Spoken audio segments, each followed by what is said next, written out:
Greetings, Seahawk fans, and welcome back to another edition of Hawk Talk. I'm Brian Mull, UNCW basketball beat writer for the Star News, and this is where we take a look at what's going on inside the program. Coming off two blowout victories, the Seahawks were brimming with confidence entering their CAA opener against George Mason, but it didn't turn out quite as they had hoped. The Seahawks entered the game near the top of the CAA in many offensive categories, but were pitiful on offense against the Patriots' aggressive half-court man-to-man. UNCW shot 35% from the field and committed 20 turnovers, which gave George Mason way too many easy baskets. John Fields continued his stellar play, however, 21 points, 11 rebounds, and 5 block shots. If he continues playing at this pace, it'll be difficult to keep him off the All-CAA team. Chad Tomko really struggled with his shot, was 4 of 15, finished with 11 points, helped the Seahawks rally from a 20-point deficit in the second half, but they just couldn't get over the top. George Mason led wire to wire. The Seahawks are on an exam break this week and kind of at the quarter pole of the season, if you will. Figured it would be a good time to bring in UNCW women's beat writer Tim Hauer, correspondent for us, and we're going to talk a little bit about the women's team. And I guess they were picked in the middle of the pack. Have they kind of looked like a middle-of-the-pack team so far? Do you think they're going to meet those expectations? Yeah, last year they got up to fifth, which was their best finish in quite a few years, and really looked like they were going to be able to build on that this year with 5 returning starters coming back. And they had a key injury to Jessica Freeman, and really just not sure they found offensively what they're looking for yet. They're always going to be a good defensive team under Ann Hancock, and I think their defense has been fine this year, but it seems like it's just the Brittany Blackwell show. She's averaging over 15 points, and they don't have anybody else averaging over 10. So they've really got to be able to find another scorer. But, the league is so deep right now with VCU, just beat Virginia, who was a ranked team. Delaware's got Elena Deladon, who, committed to UConn. VCU made the tournament last year. Old Dominion's always good, so it's a really tough league. So, yeah, I would say somewhere between probably 6 and 8 this year is probably the best bet for them. How big of a loss is Freeman, and how does that impact them offensively? Yeah, I only got to see Jessica in the exhibition game, and then in the first home game, she injured herself in the second game at ECU.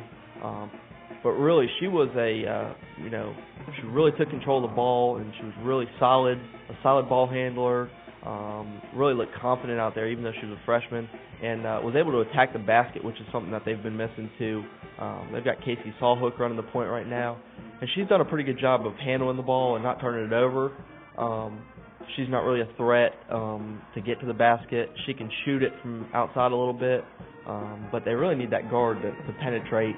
Just one player, like you mentioned, averaging in double figures in Blackwell. Who else do you see? I know they're expecting maybe a little bit more from Martha White. Who else do you see as someone that could kind of help her shoulder some of that scoring load?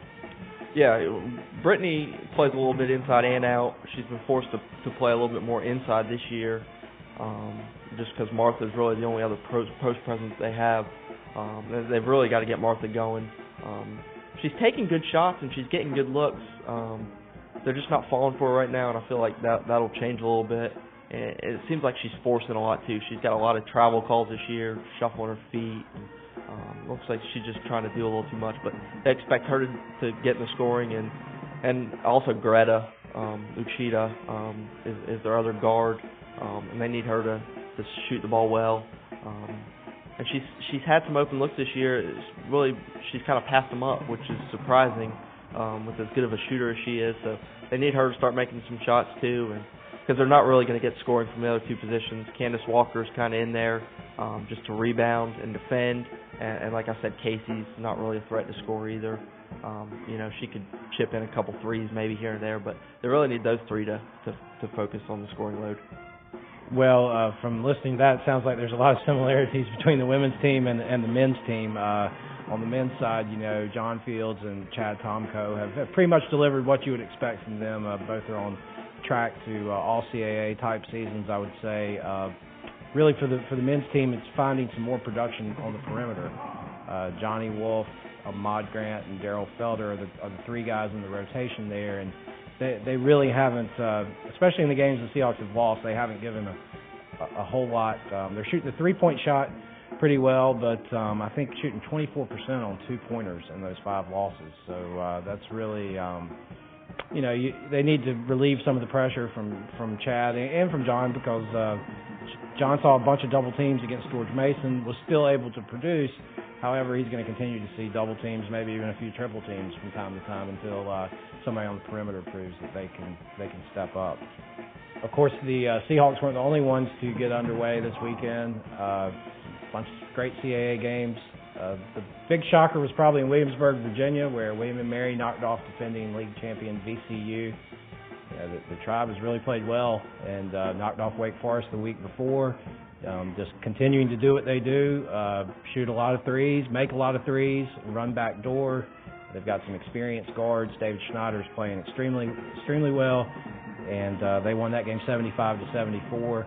The other kind of marquee game of the weekend was in Philadelphia, where Drexel knocked off Northeastern 49-47. Classic Bruiser Flint style. I think if it were up to Bruiser, every game would be in the 40s, maybe even in the 30s, just as long as they get the win. And so all of those teams will enjoy a leg up on the rest of the conference for the next month, and then January 2nd the games begin for real. Every conference team will play 3 games in 6 days at that point, and we'll have a better idea of where things stand. Okay, fans, well, that wraps up another edition of Hawk Talk.